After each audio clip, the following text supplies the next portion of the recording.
Ганаад зангийн орон нутгийн санаачлах хөтөлбөрийн дэмжлэгээр Хөвсгөл далайн иж нийгэмлэгээс хэрэгжүүлж байгаа Хөвсгөл нуур эгийн голын сав газрын цэвэр усны тогтвортой байдлыг хангах, орчныг хамгаалах олон талын төлөөллийн оролцоог бэхжүүлэх төсөл манай аймагт хэрэгжиж байгаа билээ. Энэхүү төсөл нуур орчим түүний ай сав газрын 11 сумыг хамрах юм аа. Төслийн хүрээд ус хэрэглэгч иргэн, төрийн албан хаач, аялал жуулчлалын эрхлэгч зэрэг нийт 209 хүнийг оролцуулан ганцаарчилсан болон бүлгийн ярилцлага онлайн судалгаа авч нэгтгэн ажилласан байна.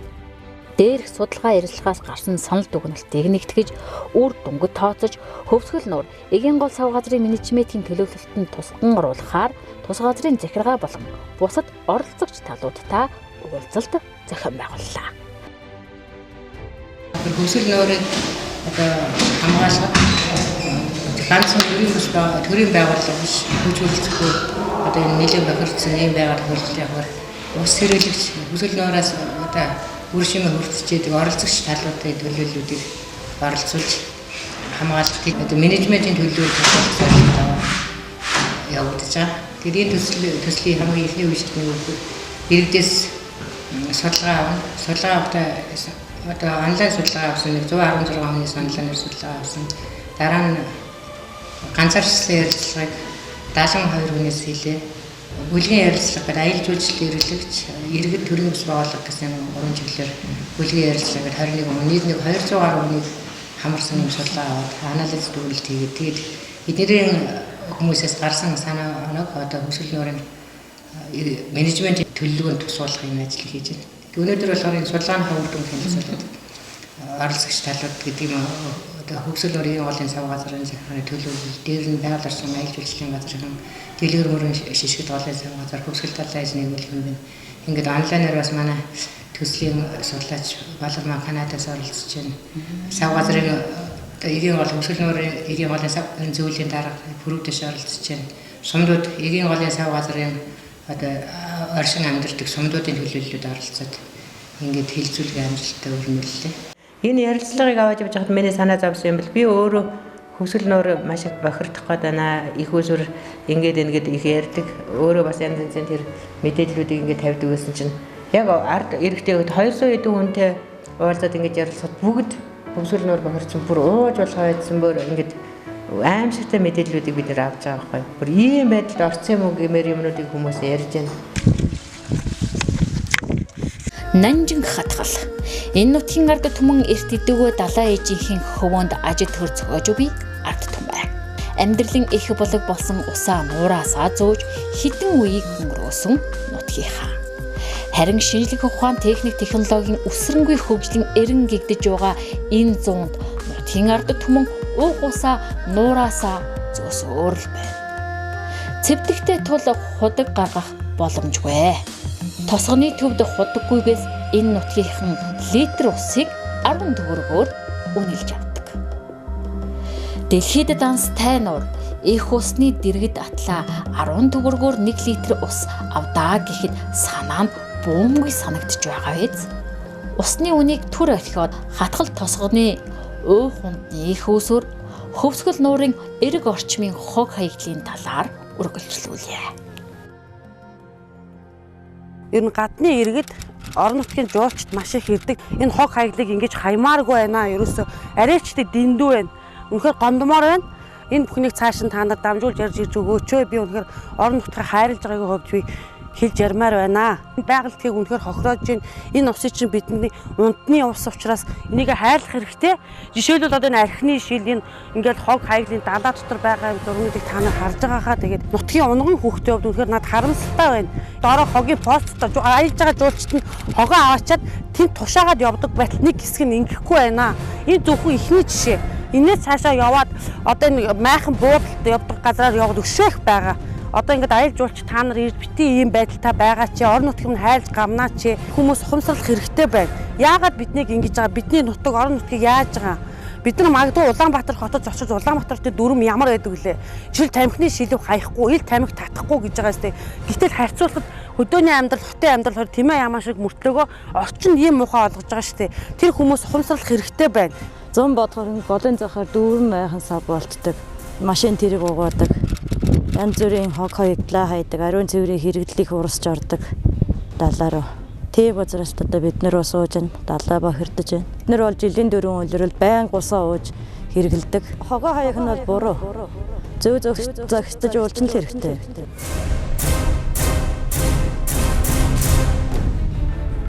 Сүүлийн жилүүдэд хөвсгөл нуурын ус эрс бохирдож байгаа гэдгийг нутгийнхан хэлж байгаа юм а. Зарим үед уух боломжгүй болтлоо бохирдох нь бий. Ялангуяа дулааны улиралд бол нуурын усанд орохоо машин тэрэг хувцас санараа угаах асуудал захын үзэгдэл болсон байна. Мэдээж тэд бол аялагчд.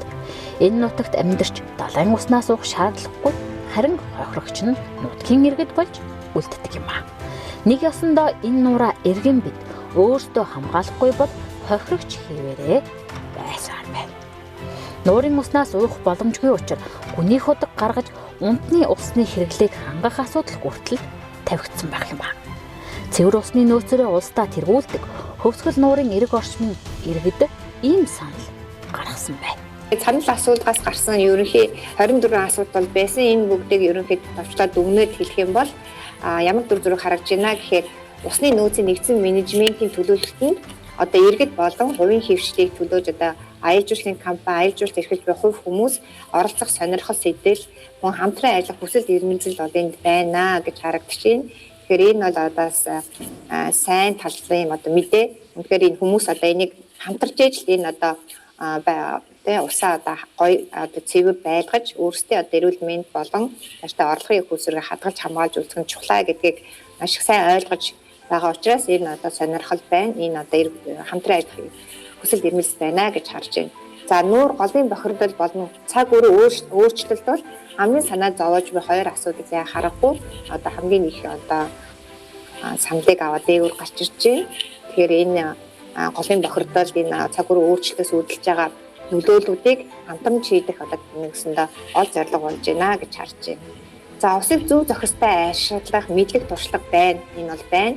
Тэгэхээр энэ мэдлэг туршлагаар дээр үндэслээд улам сайжруулах энэ мэдлэг туршлага дээр үндэслээд эхнийхээ үйл ажиллагаанууд хамтарч хийвэл тодорхой хэмжээнд бол хүмүүс одоо суралцаад сайжруулад явах боломжууд бол өргөн харагдаж байна гэсэн үг. За усны хүртээн чанарыг сайжруулах арга зам мэдлэг бас энэ хүмүүсийн дунд байна. Энэ бас тодорхой мэдээллийг өгсөн байна. За усыг бохирдуулахаас урьдчилан сэргийлэх арга замыг илүү чухалчилж үзэж байна. Хүмүүс байна одоо ерөнхийдөө ойлгож байна. Бохирдуулах юм бол цэвэрлэхэд бол цаг хугацаа их заран, хөрөнгө, санхүү бас маш их зардаг учраас аль болох одоо ерөөсөө энэ усаа одоо бохирдуулахаас урьдчилан сэргийлээ. Энэ дээр бол нэгдэж чадах байхаа гэдэг дээр бүр айгу харагдаж байгаа. За бохир усыг цэвэршүүлэх, хүсгэлийн нөхцөл тохирох энэ технологийн талаарх мэдээлэлүүд хамгийн хэрэгтэй гэж одоо санал асуулгууд оролцсон хүмүүс бас гарсан.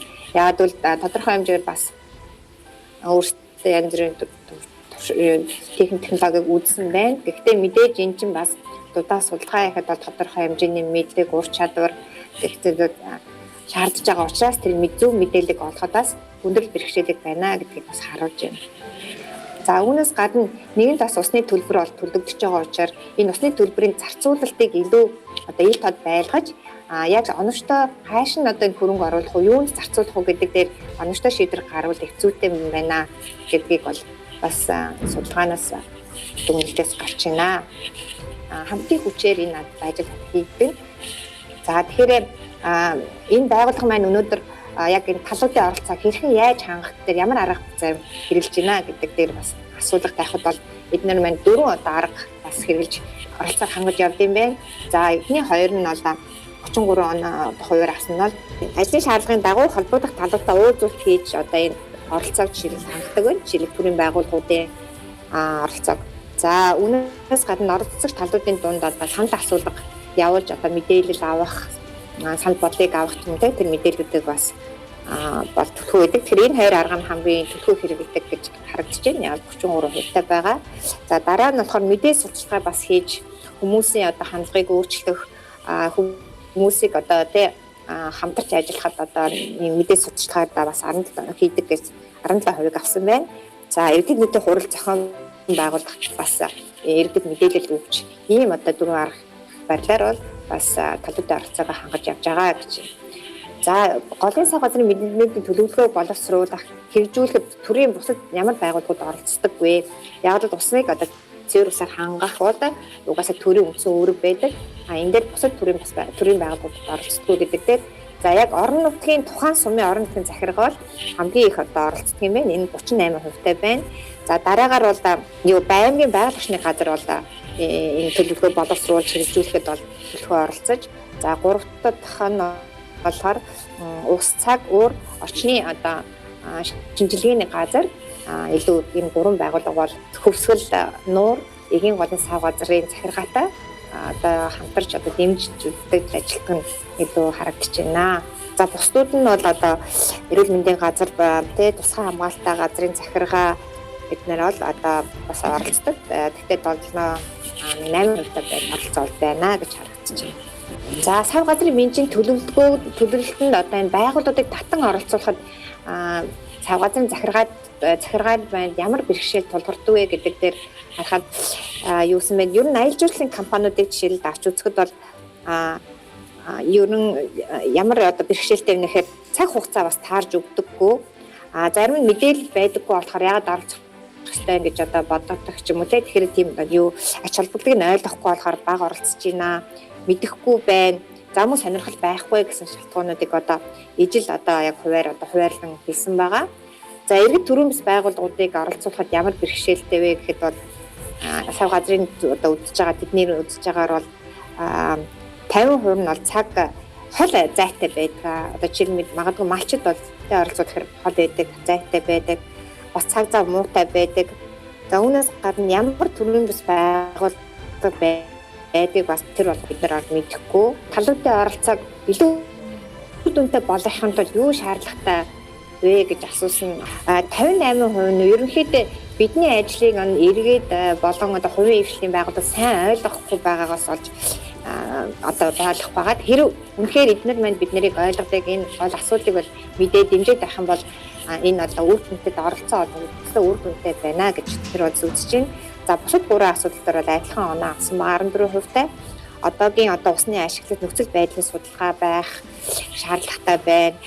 Сав газрын түвшинд тийм ээ одоо тулгамдж бай ямар асуудлууд байна гэсэн одоо асуултыг энэ дээр бол дөрөв иргэд болон хувийн эвшлээс аялал жуулчлалын компаниудаас гарсан та ерөнхийдөө ижил төс гарсан. Гэхдээ энэ бүх асуудлуудыг яг ижил түвшинд нь авч одоо хуваарлалт нь бол нэлээд адилхан байсан.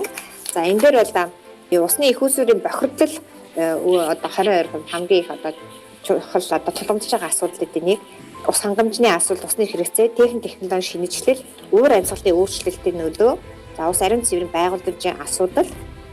За мөн дараагийн том насны арай нэг 16%-тай байгаа бол иргэд компаниудад одоо хувьд бас усыг хайрлах, хэвнэх тухай ойлголт, хүсэл эрмэлзлийг одоо нэмэгдүүлэх бол бидний тулгамдж буй асуудал гэж үзсэн байна. За үүнээс гадна усны одоо бохирдолтой чанар одоо хамгийн чухал асуудлуудын нэг. Тэгээ энэ чанарын асуудлыг шийдвэрлэхэд ямар бэрхшээл тулгардаг вэ гэдэг дээр бол 27% нь бол ерөөсөө судалгаа шинжилгээ хийх чадах одоо бас дутмаг байна манай сав газар.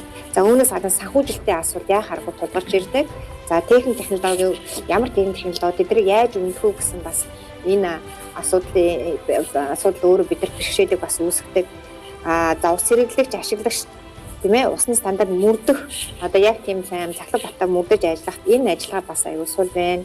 За төр захиргааны өдөр дах байгууллагын хууль зөрчсөн зарим шийдвэрүүд одоо эргээд биднэрт аюул юм бэрхшээлийг бас үүсгэж норм стандарт зөрчсөн болсон болохоор ийм бэрхшээлүүд дагуулж байна. За иргэд байгууллагын мэдээлэлээр хангах боломж бас өдөр эдэг гэсэн. Гэхдээ эдгээр бол 7%-тай гарсан байгаа. Голын сав газрын усны мэдээллийг олон нийтэд ямар аргаар хүргэдэг вэ гэдэг дээр бол ерөнхийдөө 40% нь бол холбогдох газруудад усны тухай мэдээлэл албан бичиг хийж одоо тэ мэдээллийг одоо хавсар болгон явуулдаг. За мэдээллийг зарим онлайнаар бас тавьж одоо хүмүүстээ хүртэхийг бид нэр эрхэмж байна. За 30% бас мэдээлэлээр хүссэн байгууллагт нь тодорхой мэдээлэл гаргаж өгдөгөө гэдэг энэ гурван аргыг бол хэрэгэлдэг гэдгийг бол хэлсэн байгаа. За соён гэгэрэл ажлыг бол хүмүүс бүгдөө өөрсдөө оролцох сонирхолтой байна. Энэ бол үнэхээр тулгаад ирсэн хүн болгол энийг хүсэж байна. Тэгэхээр соён гэгэрүүлэх ажлыг хүн бүр хийж байх тэр соёлыг л нэвтрүүлэх хэрэгтэй. Ямар нэгэн зардлаар зөвхөн тэр шторк хийгээд цацъя. Энгээр нэг юм самбар хийгээд тавих гэх биш. хүн болгон өөрсдөө амьдралдаа энийг хийдэг, байнга одоо үйл ажиллагаанд нэвтрүүлдэг энэ соёл байх юм бол өнөөдөр хөвсгөлчүүд маань үнэхээр тэр хөвсгөлийн тэр хэсгийг бол үнэхээр хамгаалж чаддаг. Цахилгаан баттай одоо ямар ч одоо гадны хүн орж ирсэн энэ хүн нэг хог хайчмаа хөөш тэр хогоо аваарай л гэдэг ямар ч хүн хийж чадах. Тэгээд тэр цэвэрхэн ийм л байх юм бол энэ соёл одоо нэгсэндээ хүн болгон хэрэгшүүлвэл энэ одоо ажил бас бодит биелэл олох болов гэдэг дээр би бол тэгж харж байна. Гэхдээ тэргүй ярьдаг, сурталчилдаг тийм ээ. Хэвдэг бол өөрсдөө подкаст сонирхлаараа подкаст хийж болно, видео хичээл хийгээд богино хэмжээний бичлэгүүд хийгээд одоо YouTube-ээр байршуулад нэгдээ хуваалцаад байх боломжууд бол байгаа. Одоо өөрсдөө хийдэг үйлдэл болгочвол энэ бас боломжтой ажил бөгөөд ямар нэгэн том зардал эдгээр шаардлагатай байхаа. За мөн өөрөө үйлдэлээрээ тийм ээ үлгэр дуурайлд болж явах нь өөрөө хамгийн том сайн жишээ. Дэлхийн нийтэд тусгай хамгаалалт бүхий газарт амьдрахад цензуур тавигдсан байдаг юм билээ. Улсын тусгай хамгаалалттай газарт амьдарч байгаа иргэд байгаль орчин, хүрээлэн буй газраа хэрхэн яаж бохирдуулахгүй зөв амьдрах талаар дүрм журмтай. Харин манад бол байдаггүй. Газрын төсөлгөө авсан л бол манайх болж хүрээлэн буй орчин цаашаа гэдэг зарчим үйлчилж эхэлдэг. Бодит жишээ хөвсгөл нуурын бохирдол. Одоогоос 20 жилийн өмнө энэ нуур ямар цэнгэл нуур байлаа. Гэтэл одоо захаараа замагшиж таны миний бусдын хайсан хог нуурын мандалтыг ингэж хөвж байна. Дээрээс нь 100 гаруй усан замын тээврийн хэрэгцэл нуурын дээгүүр наас цааш сүлжилдэг эрх бүхий зөвшөөрлөө. Хэрвээ нуурын уснаас уудаг нь үнэнлэн бол усан замын тээврийн хэрэгцэл нууранд хөвөх нь зөв үү? Асуудлыг хэрхэн шийдэж болох юм болоо? Бас л асуулт хэвээрээ. Ерөөс бүх хүн хамгийн түрүүнд усны бохирдол гэж хэлсэн шүү дээ. Тэгэхээр биднэрт яхагэр цэвэрлэх байгууламжийн асуудал айгүй чухал юм аа. Тэгэхээр бид нэр саарл усаа ашигламаар байна. Том баазууд нь бол өдөрт шүү дээ 20-аас өөр их хүнтэй үедээ 10-аас 20 тонн ус хэрэглэдэг байгаа байхгүй юу. Хөвсгөл нуурын цэнгэг усыг шууд бүгдээрээ аваад тэгээд шууд асгадаг ерөөсөө. Тэгэхээр чинь усны нөөц гэдэг нөгөө нэг асуудал чинь ямар байдлаар бохир гэдгээсээ илүү зөвхөн усаа аваад асгаад байдаг, усгаа аваад асгаад байдаг, цэвэршүүлдэг, хэрэглэдэг, дахин хэрэглэдэг. Энэ асуудал дээр бол бид нэр бүр санаа тавьж анхаарахаас өөр аргагүй болцсон юм байна лээ. Бид нэр хөв зөөрөм хийнэ гэдэл бүр хизээнээс нааш ярьдаг шүү дээ. Тэгээд тэр нь юу байдгийг ч мэддэг, хаана яаж хийдгийг ч мэддэг. Тэгэхээр мэрэгчлэнүүдээ хийгээд туршаад үзүүлэх сургалтаа игээд хийдэг газар нь тэгээд энэ нэг хүмүүс бүр ингээд бодит байдлаар үзүүлэх хэрэгтэй байна гэдэг ийм санал бол маш их гарсан. Одоо ерөөсөө яаралтай газрын орох усны нөөцийн судалгаа ялангуяа суурин газар дээр хийхгүй л энэ аймгийн хэмжээнд ер нь хэцүүдж байгаа гэдгийг сав газар жоохон мэдж байгаа. Мэдрэгчтэй карант тавих усандаа тэгээд ус бохирдуулсны төлөв байдгүй тий. Дан цэвэр усны төлөвтэй.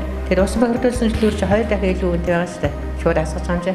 Асгасан байсан ч гэсэн тэр бохирдуулаад асгаж байгаа юм чинь төлөврөө авах ёстой байхгүй юу? Тэгэхээр тэн дээр байж байгаа жуулчны баазууд юм уу гэр бодлол хинж байсан бизнес эхэлж байгаа бол энэ даацыг одоо дааж чадах хэмжээний хүмүүс бизнесээ хийх хэрэгтэй гэдгийг л бид нэр шаардах хэрэгтэй. Манайх ч нэг эгийн голоор дамжуулаад болгонд бүх усаа өгчдөг шүү дээ. Хөвсгөл нуурын сэлэнг мөрөн чинь манай байгаль нуурын 70% байдаг тий. Тэгэл чинь бид нэр Оросоос ягаад татвар авч болдог, Булган аймгаас ягаад татвар авч болдог гэдэг. Булган аймаг чинь 13 тэрбум төгрөгийг ус ашигласан татварт ингээд навддаг жаахгүй. Тэгэл чинь тэр нь ингээд байхгүй байдаг юм байна. Иргэдийн ерөөсө хамгийн их хүсдэг мэдээлэл яг үгээр бид нар ямар ус уугаад байгаа юм бэ? Усны чанар нь одоо ямар байгаа бид нар хэрэгжилж байгаас энийг ерөөсө авт мэддэг. Энэ дэр шинжилгээ гэж байдгүй нэг хэдэн цагаас шинжилгээ авдаг. Энэ мэдээлэл нь ерөөсө мэдээлэл түгээдэг юм байна. Одоо танаа ус чинь ийм болцсон байна гэдгийг хэлсэн тохиолдолд иргэд үнэхээр өөрсөндөө арга хэмжээ авахд бэлэн байдаг юм. Тэгэхээр бид нар юу уугаад байгаа гэдэг дээр их санаа зовдөг. 30 жилийн өмнө бүх хүн зөв зүгээр ууж байсан усаа өөрсдөө бохирдуулж хийчихэд одоо усыг ууж болох байлаа гүний ус ууя гэдэг тий. Тэгэхээр энэ дээр бодохоор бас бодох хэрэгтэй байгаа. Тэгээд тэр угаасаа хөвсгөл нуурын тэр орчим цэвдэхтэй хөрснөөс гүний ус гардгүй, ходог гардгүй учраас нуурын усыг зүгээр ундны ус болгож авдаг тийм техник байдаг байхгүй юу? Технологи цаана ходог болгож гаргаад тэгээд энэ технологиг би ярьсан юм. Энийг ерөөсөө судалж төсөл болгож хөвсгөлийнхэн өөрсдөө тэр юуныхан хөвсгөл нуурын хэсэг газар дээр тэр уудаг тийм усыг уудаг тийм байгууламж барьж цэвэршүүлж уужээ гэсэн. Энэ бохир ус төр хадгалах сан бороо ямпс газар дээр болсон. Энийг газар дээр болгох байлаа. газар доор болж хатал хамгийн маапантай үзэгддэг хин хаана хийцэн хин шүүрүүлээд байгаа хин яадаг гэдэг нь огт мэдэгддэг юм байна. Тийм учраас одоо дээр байрлуулж харагдав. Завчдын асуудлыг гарч ирж байгаа шүү дээ. Завны бохирдлыг завчдын өөрсдийн дүрмтэй болох хэрэгтэй. Нэгдүгээр ослын аюулгүй дүрм байх хэрэгтэй. Хоёрдугаар нь болохоор эко аюулын дүрм гэж тэдэрт байх хэрэгтэй. Тэгээд тэр завийн стандарттай болгоод өгөө. Ямар зав хөвсгөл нуур дээр явах юм? Хэдэн мотортой ямар хэмжээний зав явах юм гэдгийг шийдэд өгчих. Хуучин зав ороод ирэхээр хуучин далаа дээр явж ирсэнээс тэр халдварт янз бүрийн бактери, вирус юм орж ирдэг гэж байгаа нуур дээр. Тийм учраас яг шинээр нь оруулж ирэхгүй л энэ дээр сүүлд нь нуур усаа юугаар бохирдуулж ямар хэмжээний бохирдолтой усыг уугаар нь тодорхойгүй болчиход байгаа учраас ирээдүйд цахилгаан матаар шилжүүлэх. Дэлхийн нийтээр энэ дээр шилжчихсэн байгаа шүү. Иргэдийн асуудал болохоор ерөөсөл хүмүүс тэр хог ирэг дээр их хоёж усанд их юм уугааж байна. Манайха хэрэлдэж ууралж очдөг асуудлаас болж тэр нь хүмүүс нуурдаас нь хэрэлддэг байгаа байхгүй юу. Тэгэхгүйгээр нэг шаардлага тавьчихдаг тийм лээ. Далайн ойролцох нойлуудыг хянаа тий иргэдийн ухамсарыг дэвшлүүл гэдэг юм. Ерөөсөө ирж байгаа иргэдийн ухамсарыг дэвшлүүл гэдэг ийм юм яриад байгаа. Зөрчлийн мэдээллийг зургаар нь ингээд явуулахад тэрийг ингээд арга хэмжээ авдаг ийм болчихвол энэ цахим юуг ашигламаар байна, ашиглах боломж байна гэдэг юм ярьж байна. Бидний хог хаягдал дотроос хамгийн хэцүү нэг асуудал бол хүүхдийн памперс эмэгтэйчүүд ариун цэврийн хэрэгслийн асуудал. За хогийг бол бид нэр хог төгсч шиг төгөөд авчдаг, зарим юм дахин ашиглаждаг тий. Гэтэл ч эмэгтэйчүүдээ ингээд юм ариун цэврийн хэрэгслээ хаяж авч сураад яах юм тий. Энийг авч төөхт хүртэл хэцүү байдаг. Тэгэхээр энийг л гэгэрүүлж одоо бүр онцгой нийгмийн тийм том давалгаа үүсгэж өөрчлөхгүй л тий. Хүний соёлыг өөрчлөхгүй л. Тэгээд дээр нь энэ памперс эднэр чинь болохоор 500 жил хүртэл ялзардгүй гэж байгаа. Дэлхийн нийт одоо энийг бас энэ хог баялаа шийдэх үү гэдэг дээр ярьж байгаа юм л да. Малын тоо даасаа сэтэрж байна гэдэг. Энийг бол тусгай малтай газрын дээр шийдэх асуудал байх. Ер нь ярих хэрэгтэй. Ер нь даасанд нь тохирсон маллах. За хамгийн их бөөгнөртэй газар камер тавиулмаар байна гэдэг одоо ийм санаа гарч ирлээ. Суурин газрын иргэд усаа авах нэгдсэн зэгтэй болмоор байна. Усаа авах эвтэйхэн шаттай гэдэг. Энэ ялангуяа хатгалын хувьд бол хэцүү шүү дээ. Бүр хамгийн хортой дугуй тавьж байгаа буу тавиаж хийцэн тий. Тэн дээр очил ингэ дууга. Энэ усны эрүүл аюулгүй байдал үүднээс л сав газар ч гэсэн энийг хариуцдаг газар шүү дээ тий. Ус авдаг цэгүүдийн яг эрүүл аюулгүй байх одоо цементэн юу аваад хийцэн том цементэн бодол аваад хийцэн тэн дээр хийж. Тэр цемент хамгийн хоороо ялгаруулдаг байдаг. Тэгээд усан дотроо байж байгаа. Дээр нь иргэд яг тэндээс усаа авдаг ийм нэг маш их байна. За иргэдээс харуул эргүүл гаргуулж яа. Тэгээд дээр нь биднэрт жоохон урамшил хэрэгтэй байна гэсэн. Үлгэн сайраар өнөө нэг сайр дагаад үерийн шар усны үер орж ирдэг. Тэр нь хатгал дундуур ороод яг ус авдаг, дамжлагын ус авдаг цэг рүү ордог. Тэгэхээр одоо тэнд үерийн даалгавар байгуулах нуурын ус хатгалын бүх 0 бохирыг ингээд зөөж аваад нуур руу орчдөг. Нэр нь тийм байсан. Тэгээд энэнийг асуудлыг л нэг даалгавар байгуулчихвал яаж үлгэн сайраар урууддаг болох ийм байгаа юм байна. За хяналт шалгалтыг төрийн байгууллагын хамт хэлээд байгаа нэгдсэн журмаар хийгээч. Нэг жуулчны бааз дээр чинь 20-од шалгалт зун ирж байна гэж хэлж байгаа. Яг нэг ижил чиглэлийн байгууллагад байгаа аахгүй тусгай малтай газар мэрэгжлийн хяналт манай эгийн голын газрын захиргаа тий. Эдгээр нь хоорондоо яриад нэг хамтын ажиллагаа гэдгийг би энэ оролцоо гэхээр яриад байгаа байгууллагын хоорондын хамтын ажиллагаа төрийн бас байгууллага манайх ч гэсэн маш шалгалт явж ирсэн. Яриад аль чиглэлээ бүгдээрээ хамтраад аль баг нь ингээд тэрийг ингээд хуваагаад нэгдсэн нэг явах талтай аль нь яваа үзэх гээд ингээд явждаг бол зунд нэг 2 юм уу 3 явахд бол уурлахгүй гинэ. 20 хэдэн хүн ороод ирэх чинь өрсөлдөө гайхшаа бардаг. Ерөөс ажил хийхгүй нэ гэж ингэж ярьж байгаа. Ус ашиглалтын төлөвлөж гэхгүйгээр ер нь бүх төлбөр хэн юу явж байгааг мэдгүй аль байгууллагад орж байгаа мэдгүй шүүлдээ залхаад ерөөсөө тэгэл мөнгө авъя гэх нь өгөөд явуулцдаг. Хайшуулсан юм л мэдгүй гэж байна. Тэгэхээр бид нэр бол төлөвлөрийн орлогыг авчаад дээр нь энэнийг эргэж өнө байгаль орчныг хамгаалахтай зарцуулж байгаа нүгөө юу гэдгийг бас хянах тийм юм байдаг шүү дээ. Жуулчны баазуудын хамгийн гол асуудал бол саарлаас яагаад шийдэж болдгоо гэд тэд нэр бол хийх гэдэг янз бүрийн цэвэрлэг байгууламж авчираа тавьсан байдаг. Тэгсэн чинь тэрийн зөвшөөрдгөө. Нөгөөдөл нь биендээ идэх энэ юмнаас л болдго юм л да. Яг 98% хүртэл цэвэрлжүүлж яах нь гэдгийг хэн ч судалж чадахгүй байгаа бид нар. Тийм учраас ийм байна. Жуулчны баазууд өөрсдөө их цэвэр байя. Орчноо маш цэвэрлэгээ зүгээр өөрсдөө. Хэрвээ тийм байсан тохиолдолд яг хөвгөр одоо цэвэрхэн цэмцгэр айлд орж ирсэн хүн чинь л гутлаа тайлах гал хоймроод нь гарч тавьж идэх штэ. Тэгээд өөрсдөө тийм байж бол нөгөө хүмүүс хог хаяхгүй штэ. Яагаад гэвэл гэсэн тийм юмнуудыг бол бас их ярьж байна. Тэгээд энэ нэгэн л байгаль хамгаална гэсэн чинь шинэ технологи гэж байна. Одоо орчин үеийн хог хаягдлыг яах, энэ бохир усыг цэвэрлэх, өөр хог хаяглаар юу хийх те ашиглаж янз бүрийн үйлдвэрлэл эрхлэх гэсэн тийм технологиудыг төрийн байгууллага дэмжиж юм уу оруулж ирээд сургалт хийгээд тэгвэл эдгээр бол иргэд маш их дэмжтэй хүлээж авна. Энэнийг сургах мэрэгжилтэй боловсон хүчин айгүй чухал байна гэдгийг. За жуулчны базар бол ийм мэрэгсэн байна. За хогоо англи ялгадаг болёо. Хогийн цэг нь бас адилхан англи ялгасан хогийг хөдөлж явдаг. Гэхдээ ер нь бол хогийг үнэлсэн тохиолдолд бол баг хог гарахгүй дээ л гэдэг. За тэгээд жуулчны базруудыг даасан байрлах энэ асуудал. Ил задгаа отголыг хориглох гэдэг бол ерөөсөө л болмоор юм шиг байна тийм. Ер нь бол монголчууд ил отголсноос болоод бид тэр хог хаягл зүгээр ингээд гарах ядаж л нэг 0 дээр шээгэл явдаг тийм бизнесад явдаг юм. Энэ нэг шилжийн хэрэгсдийг тоог хязгаарлах татвартай болох гэдэг нэг юм асуудал. Одоо нөгөө Улаанбаатар хотын бохирдлоо хөдөө рүүгээ шилжгээд гисэн чинь нөгөө нөхдүүд чинь хатал руу юм уу яаждаг. Ялангуяа цэвэр бохирдлууланд халгууд нэг ивэл ерөөсөө тоо тамшиг болон хүн шилжиж ирэх гэж байна гэж байгаа байхгүй юу. Тэгтэл чинь дэлхийн нийтийн жишүүл яг хогоор тусан хамгаалалттай газар мөн экобуст амьдрах иргэд гэдэг чинь бас цензуртай холбоотой байдаг. Сумдуудаас ч баган өөрсрөл хог аядаг болдог сэтгэлгүй. Хот суурин газрын ч баган хүмүүс ирээдэг. Ингээд шаваал ингээд яачвал бас хэцүү байна гэдэг. Бас нэг төрлийн бодлого баймаар л юм шиг байна лээ. За нуурын усыг уудаг гэдгийг ойлгох хэрэгтэй байна. Ерөөсөө уудаг гэж манай монголчууд чи хичнээн чи сөрхийн цэвэр устай нуурын дээр ирнэ гэдэг мөртлөөс уудаг гэдэг юм мэдгүй нуурын дээр чи хаанаас суух уу гэсэн зогсож байдаг. Тэгэл нуур руу очиад шамбад орчдөг юм аваад явчихдаг гэж байгаа байхгүй. Тэгээ нөгөө ус авдаг цэг дээр нь нөгөөх нь ус аваад утгаа зогсож байдаг энэ талд нь угаагаад ингэж байж байгаа. Тэгэхээр энэ ус чинь уудаг юм а гэдгийг ойлгох ажил чухал юм гээд. За нутгийн иргэдийн оролцоо чухал байна. Энэ хамтын ажиллагаа оролцоогоор үнэхээр мартсан юм байна. Дэлгүүрүүд сорволдог найлтаа болох гэж байгаа байхгүй. Зөрчлийн мэдээг цахимаар өгөө гэдэг төрөө хэлсэн тий. Айл өргүүдийг нөгөө бүгдээр ингээд сорволдог найлтаа болгоё. Бүгдээ нь бол нөгөө нэг цэвэршүүлэх юу яаж чадахгүй шүү дээ. Тийм учраас бүгдээ нь л ерөөс сорволдог найлтаа болоход дэмжлэг үзүүлмээр байна. Технологи нь гаргаж ирж байгаа. Тэгээд дээр нөгөө зээл юу ч өгдөг юм тийм маягаар.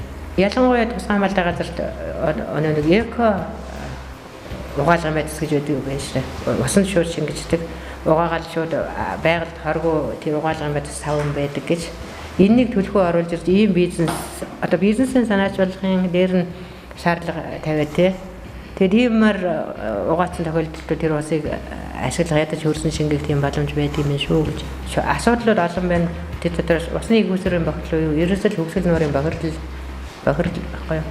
Тэгээ энийг үүсгэж байгаа хүчин зүйл нь юу гэхээр хамгийн нэгдүгээрт нь аялагч жуулчдын болон суурин газрын хог хаягдл юм аа. Хог хаягдл. Тэгээд дээр нь иргэн бүсийн одоо замбараагүй ашиглан талгалт даа зэтэрсэн байдлууд энэ бохирдлыг үүсгэж байна.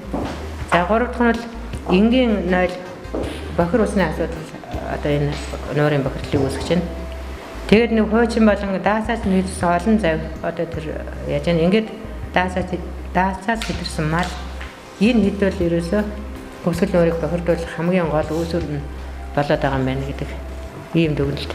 Тэгсэн чинь эндээс юу хийж болох вэ гэж нэг нь л ингээд их усрын бохирдолтой болсон юм бол яах вэ? Ерөөсөө иргэдийн хандлагыг өөрчлөх хэрэгтэй. Ерөөсөө хүн болгон тэр өмнөх ингээд явсаар чинь бүх юм явсаар ганцхан иргэдийн хандлагаар таарад байгаа. Хандлага соён гэрүүлэх ажил үүтэй. Ерөөсөө арга барилыг өөрчлөх. Тэгээд дараа нь усны хяналт шинжилгээ усаа нөгөө сайн шинжилдэг байлгаа тэгээд өнөө иргэд мэдээлэл өгөөд тэгээд хяналтаа сайжруулъя гэдэг юм байна. Тэгэд иргэдэд шинжлэх ухааны үндслэлтэй судалгааны суурь тулгуурласан үн зөв мэдээлэлээр хангах. Энэ хэрвээ танайх ингээд хууль зөрчил ингээд байвал энэ нуурч ямар болох ирээдүйд яах ингээд тэр юмыг хүн ойлгуулсан цагт бид нар юм хин нэгэн одоо ойлгоод биелүүлэх боломж байдаг. Тэр ийм маягаар ингээд явах хэрэгтэй байна. Дээр нь усны чанараа мэдмээр байна гэдэг юм байна. За тэр бохир ус цэвэршүүлэх болон хог хаягдлыг шийдэх шинэ технологи турш нэвтрүүлэх. Одоо шинжлэх ухаан хөгжиж байна тийм. Бүх юм дээр л шинэ технологиудыг оруулж ирж нэвтрүүлэх судлах юм байна. За тэр нь иргэний нийгэм байгууллага төр ижил чиг үүрэгтэй байгууллагуудын хамтын ажиллагаа ойлголцол чухлаа. Хамгийн сүүлд нь хөрөнгө оруулалт байгаа байхгүй ер нь. Тэгэхээр бид нэр энэ болгоныг ингээд яриад яваад шүү дээ. Бараг хөрөнгө шаардахгүй шахам өөрийнхөө чинь зүрхнээс хийж зохион байгуулалт хийж асуудлууд нь ихэнх нь байна ерөөсөө савгаалаар болчих. Тэгээд хандлагаа өөрчлөл хууль дүрмээ мөрдөд явал бохирлоо шийдчих байгаа байхгүй ерөөсөө. Ингээд бүгдээ ханьцаа шамлаад ороход бэлэн бай. Манайх ч бэлэн байна. Ер нь хүмүүс бүгд тийм хүсэл мөрөлтэй байгаа. Гол нь харьцаа хандлага хоёр чухал юм. Ингээд аль болохоор төрийн байгууллага юм уу, ижил төвчний байгууллагууд бүгдээ нийлээд энийг ярьцдаг болох юмсан.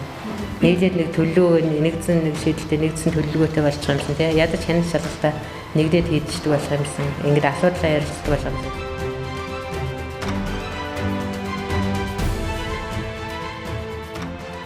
Хөвсгөл нуурын бохирдол түүнийг тойрсон аялал жуулчлалын тойрог ихсэж байгаад нутгийн иргэд сэтгэл дундуур байгаа. Тиймээс иргэдийг оролцуулан хамгаалах нь чухал болоод байгаа юм. Энэ тал дээр талууд санал нэгдэж асуудлыг хэлэлцэхээр болсон юм а. Төслийн маань судалгааны үр дүнгээр бол нэлээдгүй бас үр дүнгууд гарсан байна.